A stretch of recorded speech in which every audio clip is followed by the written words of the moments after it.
Hello, what's up guys? ඔගොල්ලෝ මම JMW YouTube channel එකට සාදරයෙන් පිළිගන්නවා. මම මේ කතා කරන්නේ men's fashion and products ගැනයි. ඉතින් අද අපි කතා කරන්න යන්නේ leather shoe එකක් කොහොමද Vaseline ගාලා මේ shine කරගන්නේ කියලා. සාමාන්‍යයෙන් leather වල shine and protection එකට wax වගේ දේවල් use කරනවා සාමාන්‍යයෙන්. ඔයගොල්ලෝ හිතන්න leather එකක වතුරෙන් damage එක ඒ වගේම shine එකට සාමාන්‍යයෙන් අපිට Vaseline වගේ දෙයක් use කරන්න පුළුවන්. ඉතින් අද බලමු අපි කොහොමද ඒක කරන්න කියලා. මම මුලින්ම කරන්නේ මගේ ජරා වෙච්ච shoe දෙකට හොඳට වතුරෙන් තෙත මාත්තු කරපු රෙද්දකින් හොඳට පිහදානවා. මේ ලෝගෝස් දෙක හොඳට පිහදානවා. ඒ ජරාව ටික ඔක්කොම අයින් වෙන්න හොඳටම පිහදානවා.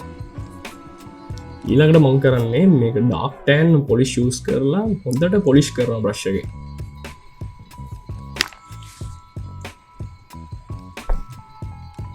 ෂයින් කරගන්නත් හොඳට පාඩ තියෙන්න බෑ. මම හොඳට පොලිෂ් කරගෙන ඊළඟට ආයෙත් තෙත මාත්තු කරපු රෙදි කැල්ලෙන් හොඳට ෂයින් කරලා පොඩ්ඩක් වතුර බින්දු ටිකක් සපත්තු දාලා හොඳට ෂයින් කරගන්න පුළුවන්.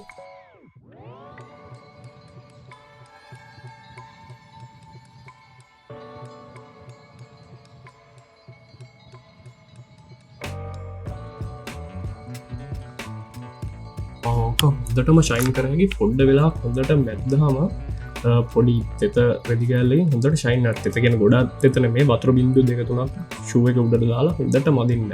තෝට හොඳට ශුවක ශයින් වෙනවා. අපිට ඒක ශයින්නේ වැඩි කරගන්න තම අපි වැස්ලින් යොදාගන්න. ඊට පස්සේ මම වැස්ලින් ටිකක් සපත්තු හේටම ගාලා හොඳට අතින් ශයින් කරනවා. ඔය නැමෙන තැන්වල තමා ගොඩක්ම ම වැස්ලින් ගන්න.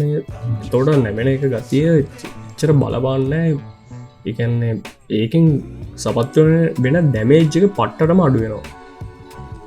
එක මම් පොඩ්ඩක් ට්‍රයි කරලා බැලුව කලින් කැන දැ බැස්සට එහෙම ඩැමේජ්ද සපත්තු දැන් සපත්තු දාගෙන හිතන්වා බයිකේ ජියරහෙම දාන කියලා තොට සපත් දෙක නැමෙනවානේ. තොට නැමෙන එකෙන් ගොඩක් වෙලා ලෙදක ඩැමේජ්ෙන්ට පුළුවන්. ම ඒක නැතිකරගත්ත මේ බැස්ලින් යොදාගෙන තම ඇත්තරවා.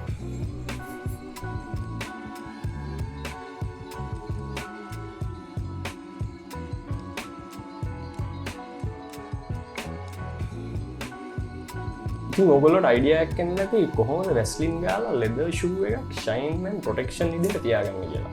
ඉතින් මේ ක්‍රමය ඔයගොල්ලෝගේ ඔයගොල්ලෝගේ leather belt එකට උනත් යොදා ගන්න පුළුවන්. ඒ කියන්නේ belt එක නැමෙනවා, damage වෙනවා ගොඩක් වෙලාවට ඔයගොල්ලෝ use කරද්දී ඒකට protection විදිහට වැස්ලින් ඔයගොල්ලෝට use කරන්න පුළුවන්. හරිම සරල ලේසි දෙයක් විදිහට.